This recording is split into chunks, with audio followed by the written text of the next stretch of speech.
अस्सलाम वालेकुम, अस्सलाम, नमस्ते, सत श्री अकाल। उम्मीद करता हूँ फिट होंगे, बेहतरीन होंगे, अपनी लाइफ अच्छे से एंजॉय करोगे हम तीनों की तरह। और आज एक और वीडियो और उसका टाइटल वीडियो है जी आरजे रौनक की पाकिस्तान इकोनॉमिक क्राइसिस पे।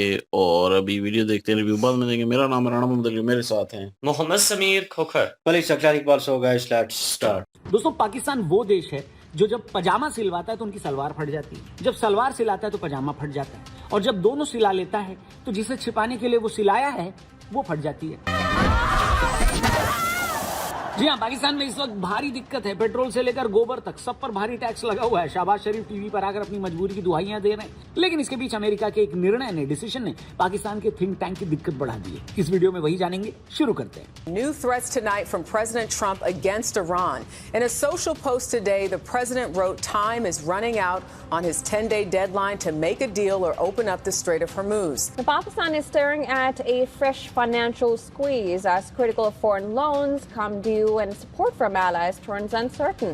The country is now battling pressure on multiple fronts. दोस्तों, पाकिस्तान के लिए इस वक्त सबसे बड़ी दिक्कत है यूएई का पैसा वापस करना, जहां उनको 3.5 बिलियन डॉलर्स वापस देने हैं। पाकिस्तान ने इसे चुकाने का वादा किया है। इस भुगतान में एक ऐसा कर्ज भी शामिल है जो पिछले 30 सालों से पेंडिंग था। इस भुगतान में 1 बिलियन जो कि 2023 में लिया गया था, 2 बिलियन डॉलर्स जो 2018 में लिए गए थे, और 450 मिलियन डॉलर्स का वो कर्ज भी शामिल है जो 1996-97 से बकाया था।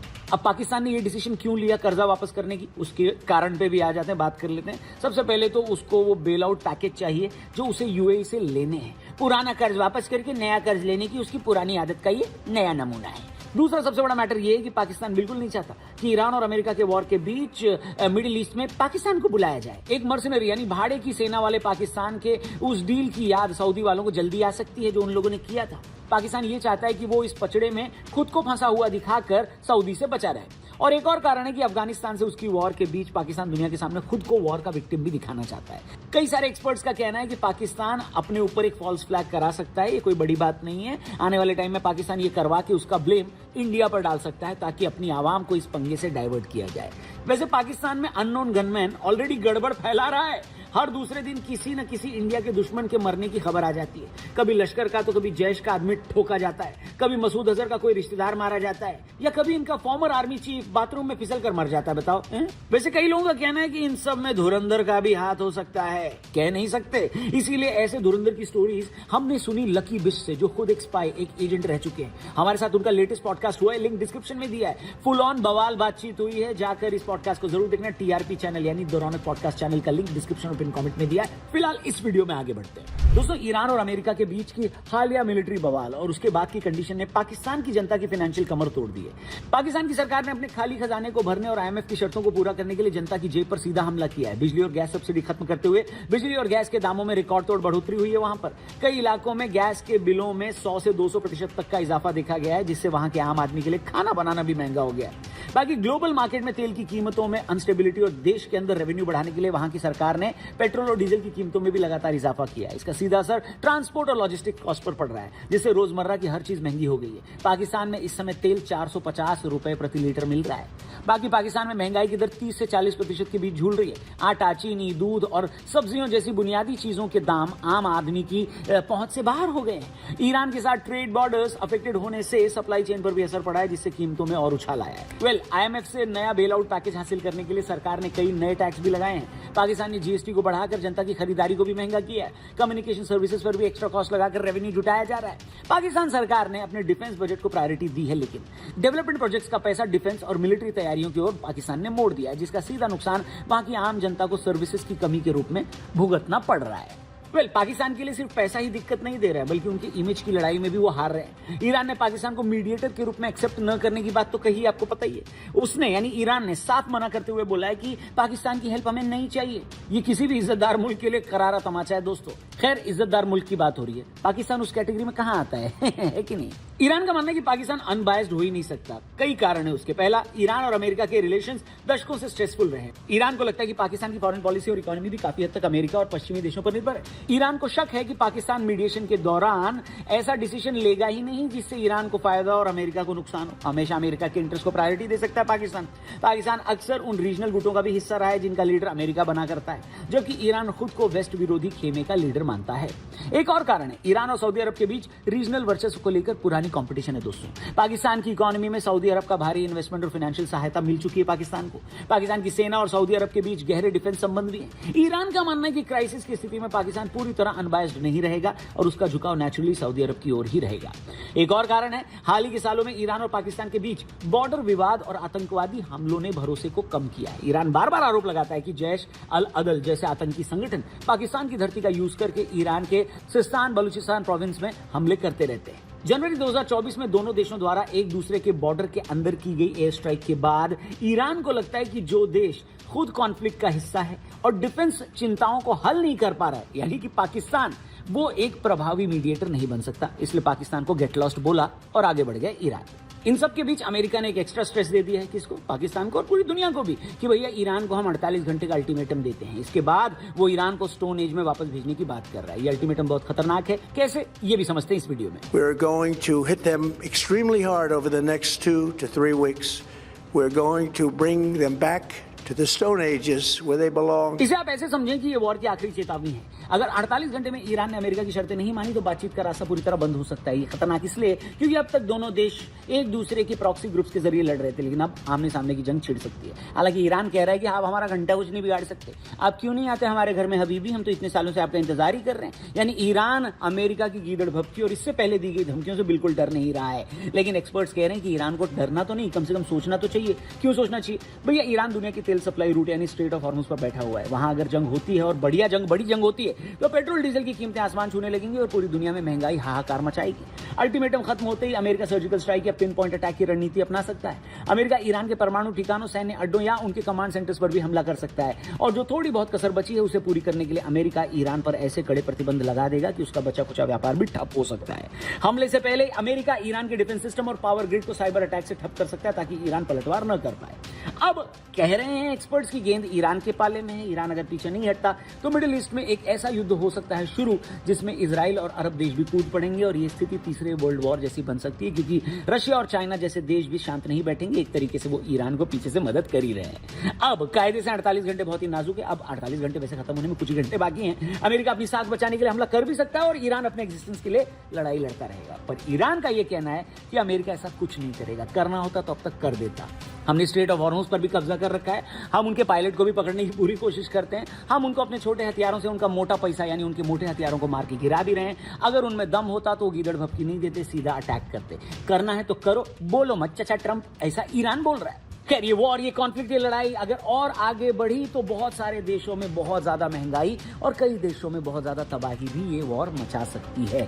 पाकिस्तान इसमें बहुत गजब फंसा हुआ है। क्यों? क्योंकि उसके लिए एक तरफ कुआं, दूसरी तरफ खाई वाली सिचुएशन है। ईरान का भी साथ नहीं दे सकता और ओपनली सऊदी और अमेरिका का भी साथ नहीं दे सकता। यहां से भी कूटा जाएगा, वहां से भी फोड़ा जाएगा। इसलिए पाकिस्तान में बहुत ज्यादा हालत खराब है। और एक हालत खराब पाकिस्तान के अंदर अननोन गनमैन ने भी यानी धुरंधर ने भी मचा रखी है। मैं फिल्म की बात नहीं कर रहा हूं, मैं रियल धुरंधर की बात कर रहा हूं, रियल अननोन गनमैन की बात कर रहा हूं, जो हर दिन किसी न किसी को टपका रहा है। किसी न किसी के खत्म हो जाने की खबर आ रही है वहां से, और ये खबर तब तक आती रहेगी दोस्तों जब तक कि भारत को नुकसान पहुंचाने वाला एक भी आदमी वहां जिंदा है। ये किसने बोला? ये भारत भी कहता है और यही बोला फॉर्मर एजेंट स्नाइपर रहे लकी बिस्ट ने हमारे लेटेस्ट पॉडकास्ट में।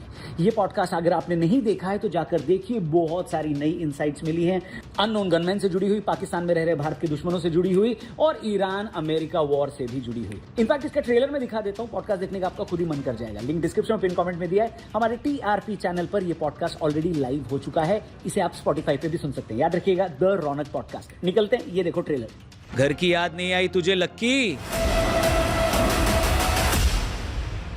ये अननोन गनमैन और कितनों को मारने वाला है अभी? एक भी ऐसा दुश्मन जिसने इंडिया को थ्रेट देने की कोशिश करी, वो जब तक एक भी जिंदा है तो हिंदुस्तान ने एक वादा किया है सर। हिंदुस्तान ने ये बोला है कि तुम दुनिया में कहीं भी रहो, तुम अपनी कुदरती मौत नहीं मरोगे। सो अननोन गनमैन आपका है या आपने वहां से भी हायर किया हुआ है? कभी अननोन गनमैन ने इंडिया के सबसे बड़े दुश्मन हाफिज सईद पर अटैक करने की कोशिश की है क्या? पूरी गाड़ी में एक्सप्लोसिव लग चुका है। अब जैसे एक्सप्लोसिव लगता है एक कॉल आता है, सस्पेंस कॉल। बोला एक काम कर दो, 100 kg हटाओ उसमें से। बोला सर टारगेट बच जाएगा। बोला नहीं, आज इसको वो मौत दिखाओ कि ये जीवन में कभी भी हिंदुस्तान के अगेंस्ट बोलने की हिम्मत ना करे। अच्छा, मेजर इकबाल को धुरंधर मूवी में घंटे का मेजर इकबाल भी बोला गया है। ये बंदा असली में भी वैसा ही था क्या जैसा दिखाया? आपने कभी आदमी की खाल को निकलते हुए देखा ऐसे करके, छीलते हुए? मेरे पास एक वीडियो थी, उस वीडियो के अंदर पता है क्या कर रहे हैं? चापर से आदमी की खाल को ऐसे निकाल रहे हैं जैसे हम लोग लौकी वौकी नहीं छीलते हैं, कद्दू अद्दू, जिंदा आदमी। जिंदा आदमी का। आपने एक बार बोला कि दुनिया में कोई भी वॉर कहीं भी हो, ये 4 औरतें हैं जो इस वॉर के लिए जिम्मेदार हैं। कौन है वो 4 औरतें? मैं अभी भी कह रहा हूँ ट्रम्प कोई एजेंट नहीं है सर। जैसे हम पुतिन सर के उसमें और ट्रम्प के उसमें आए तो धरती आसमान का फर्क है। आपने ट्रम्प को ट्रम्प बोला, पुतिन को पुतिन सर बोला।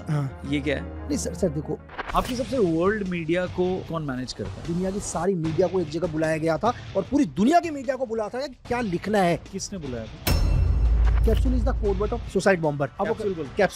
कैप्सूल चाहिए। और ये कहाँ का कोड वर्ड है? ये अपने अफगान का कोड वर्ड है कि कैप्सूल तुम्हें कौन सा चाहिए। अब सबसे बड़ी चीज कि सुसाइड बॉम्बर भी पहली बार पता चला कि सुसाइड बॉम्बर की भी अलग अलग कीमत। जो 4 महीने से मरने की ट्रेनिंग ले रहा है उसकी कीमत सस्ती, जो 3 साल से मरने के लिए बैठा हुआ उसकी कीमत ज्यादा।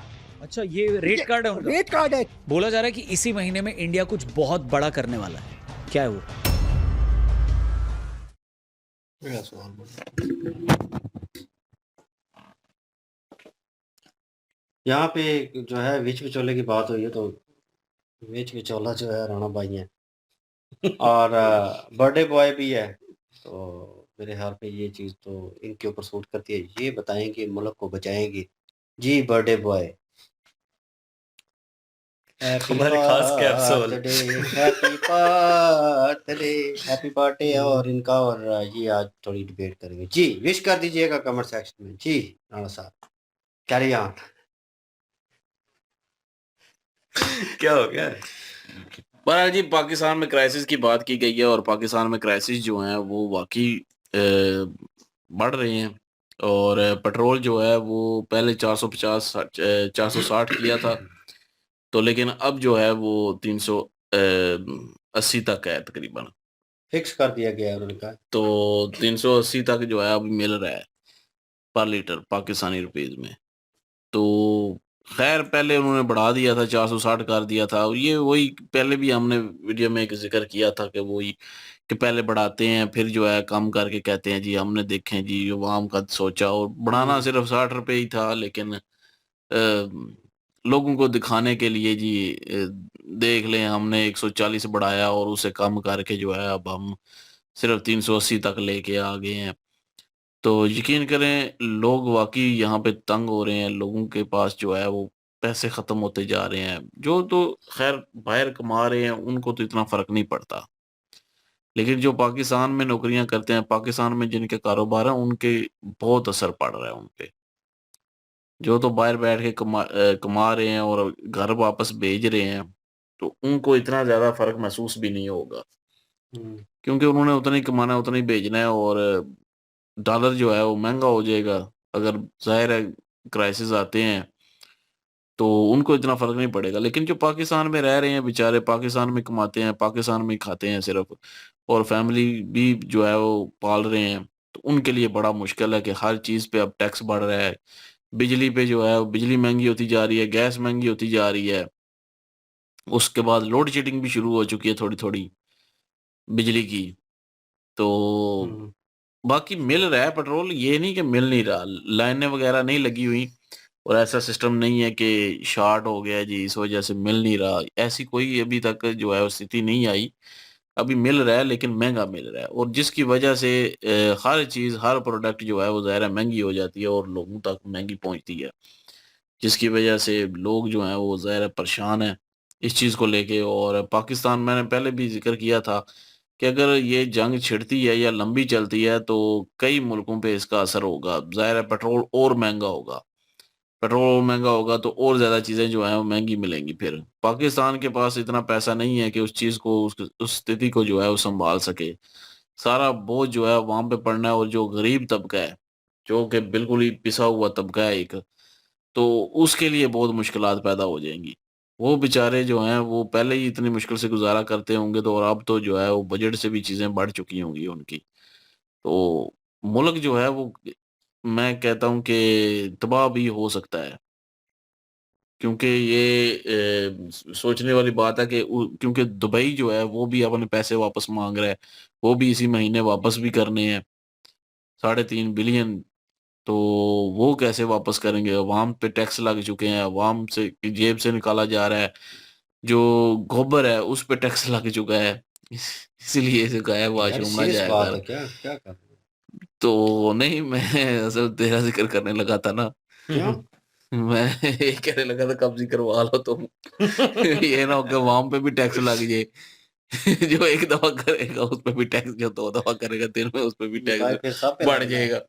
वही कह रहा हूँ ना, इसीलिए कह रहा हूँ ना कि ये भी उस सिचुएशन आ सकती है भाई। तो बहरहाल तैयार हो जाए इसके लिए। अभी जो है वो गोबर पे लगा है जी, गैस बनाएंगे जी उसकी। और अब कितना लगता है इम्प्लीमेंट अभी तक हुआ नहीं है, बिजली का हो गया है। जी गाइस, और बिजली की बात कर रहे थे बीच में कि बिजली का क्राइसिस जो है वो यहाँ पे शुरू हुआ है कि लोड शेडिंग होती है, तो बिजली चली गई है। और बिजली चली गई थी और अभी बिजली आई है, दोबारा से वीडियो बना रहे हैं। तो बात कर रहा था मैं कि गोबर पे भी टैक्स जो है वो इन्होंने लगाया हुआ है, तो उससे गैस बनाएंगे, फिर महंगी गैस देंगे आवाम को। तो ये मतलब कि गवर्नमेंट कोई ऐसी चीज नहीं है जो कि छोड़ेगी कि टैक्स लगे उस पे। पिछले दिनों हमने बात की थी कि यूट्यूबर पे भी टैक्स लगेगा, जो बाहर बैठे हुए हैं जिनके 50,000 से ज्यादा सब्सक्राइबर है उन पे फिल वक्त लगेगा, लेकिन अभी शुरू नहीं हुआ, वैसे बात हुई है अभी, तो इन्होंने लगा भी देना है। तो बाकी ईरान की अगर सूरत हाल देखा जाए तो ईरान को धमकी दी है भाई उसने, अपना क्या नाम है उसका, ट्रम्प ने। तो ट्रम्प ने जो है 48 घंटे का टाइम दिया, जो कि शाम तक आज जो है पूरा हो जाएगा। तो फिर पता नहीं अब क्या करता है क्या नहीं करता, या सिर्फ बातें ही हैं उसकी। अगर तो ये उसने कर दिया कि स्टोन एज की तरफ जो है वो धकेलना शुरू कर दिया या इंफ्रास्ट्रक्चर पे हमले करने शुरू कर दिए, तो ईरान भी आगे से जवाब देगा फिर। तो ये चीज़ें जो हैं और ज़्यादा बढ़ जाएंगी, ईरान भी फिर सख्ती से जवाब देगा, तो ऑयल की प्राइसेस और बढ़ेंगी, जिसकी वजह से जो है वो बाकी मुल्क जो है वो मुतासर भी होंगे साथ साथ। तो बहरहाल ये तो देखा जाएगा वक्त, शाम के वक्त जो है वो क्या करता है ट्रम्प। और लेकिन ट्रम्प जो है ट्वीट करके फ्रस्ट्रेशन भी उसकी नजर आती है, जो कि गालियां उसने दी थी ईरान को, तो गालम गलोच पे उतर आया है। वो कहते हैं ना जब जोर लगा लगा के जब कोई बात नहीं बनती तो फिर गालियां निकालते हैं, जो बुजदल किस्म के होते हैं, फिर वो गालियों पे उतर आते हैं, जातियात पे उतर आते हैं। तो यही वो चीज जो है वो अब ट्रम्प कर रहा है, ट्वीट के जरिए गालियां दे रहा है। वो छोटा बच्चा है, तो दूध पीता बच्चा है जो गालियां दे रहा है। एक बात होती है, उस बात के जरिए जो है अपनी बात पेश कर। ये क्या तरीका हुआ कि गालियां देना शुरू कर दी किसी को भी?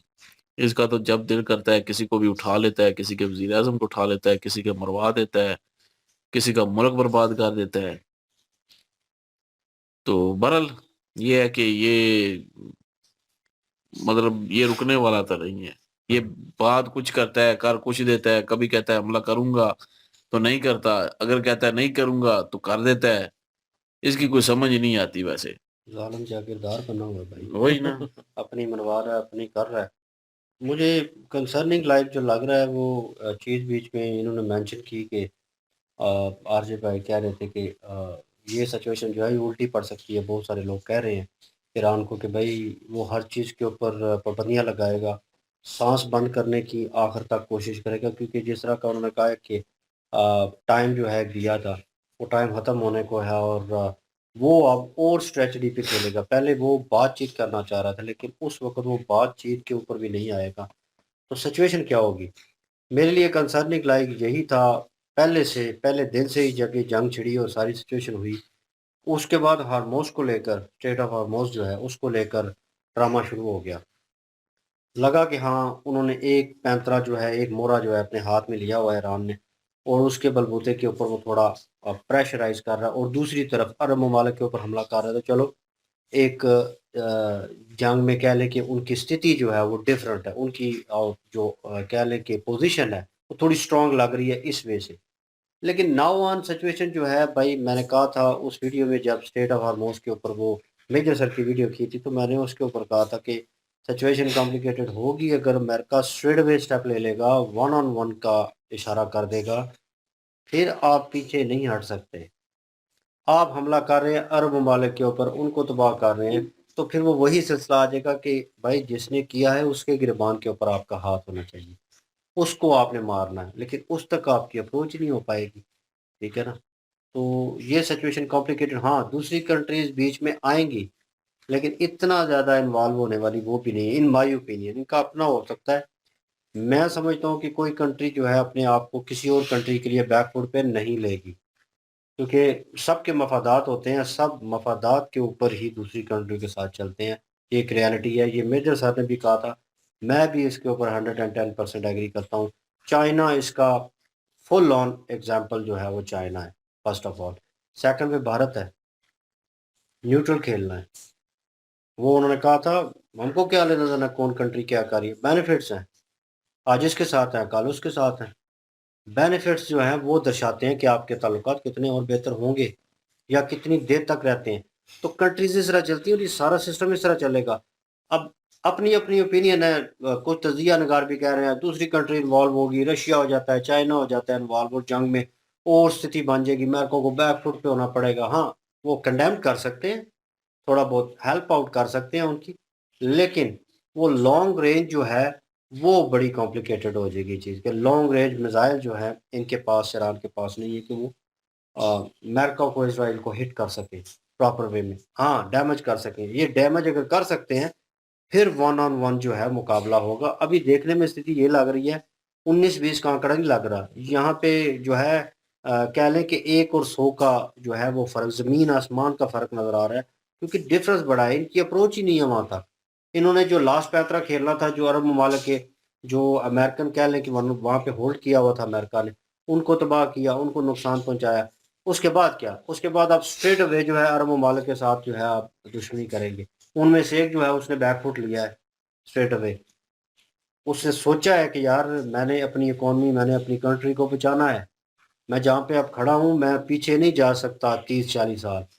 कतर है मेरे ख्याल में, if I am not wrong. तो भाई उसने फैसला लिया है, उसने कहा कि मैं बिल्कुल बैकफुट पे नहीं जाना चाहता, मैं जहाँ पे हूँ यहीं से दोबारा शुरू करूँगा, जो कुछ हो गया हो गया। लेकिन बाकी कंट्रीज जो है यूएई, सऊदीया, वो भाई बैकफुट नहीं लेना चाहते। सऊदीया नहीं अभी आगे आ रहा है, यूएई आगे आ रहा है अभी। यूएई तो खुल के आगे आ रहे हैं ना। तो यूएई चले, वो अब कंट्रीज जो है वो इनके मुखालिफ हो रही हैं। स्ट्रेट अवे वही बात है ना कि आप दूसरे तीसरे को, इन्होंने जिक्र किया कि गाली गलौज करना और वो चीज़ करना, ट्रंप करेगा वो पागल है, पहले मैं कहता हूँ क्लाउन है। नोबडी नोज कि वो क्या किस वक्त क्या फैसला सुना दे, क्या हमला कर दे। वो जिसके साथ है आज, लाइक पाकिस्तान जिसको अंडर रखा हुआ है, वो हो सकता है हम लोगों के ऊपर भी वो हमला कर दे, कुछ ऐसी एलिगेशन लगा दे कि बीच में क्या आप जो है इधर उधर बीच विचोला बने हुए, निकलो यहाँ से। वो कुछ भी कह सकता है, उसके ऊपर फिर इम्प्लीमेंट क्या होगा, पाकिस्तान क्या स्टेप लेगा, नथिंग।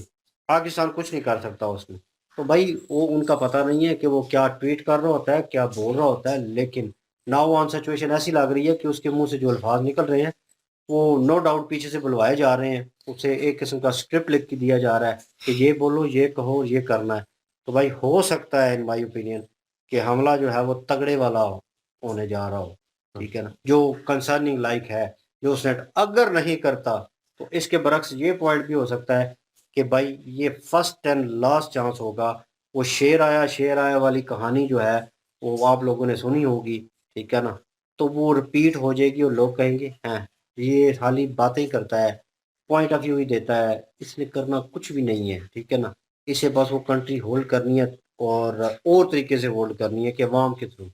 लेकिन देखने लायक होगा कि टाइम आएगा तो वो क्या फैसला करता है प्रॉपर वे में। बिल्कुल जी। स्थिति जो है वो बिगड़ती जा रही है और ट्रंप ने जो टाइम दिया हुआ है ईरान को, ईरान का अगर स्टेटमेंट सुने तो ईरान ने भी आगे से यही कहा है कि भाई हम इस चीज़ के लिए रेडी हैं और जो शराइत यूएसए की तरफ से रखी जा रही हैं वो हमें मंजूर नहीं है। बल्कि ईरान ने अपनी शराइत रखी है सामने कि हमारी शराइत को मान्यता जो है वो दी जाए। अब देखते हैं कि ट्रंप ने जो टाइम दिया है उस टाइम को पूरा होने के बाद वो क्या एक्शन लेने वाला है।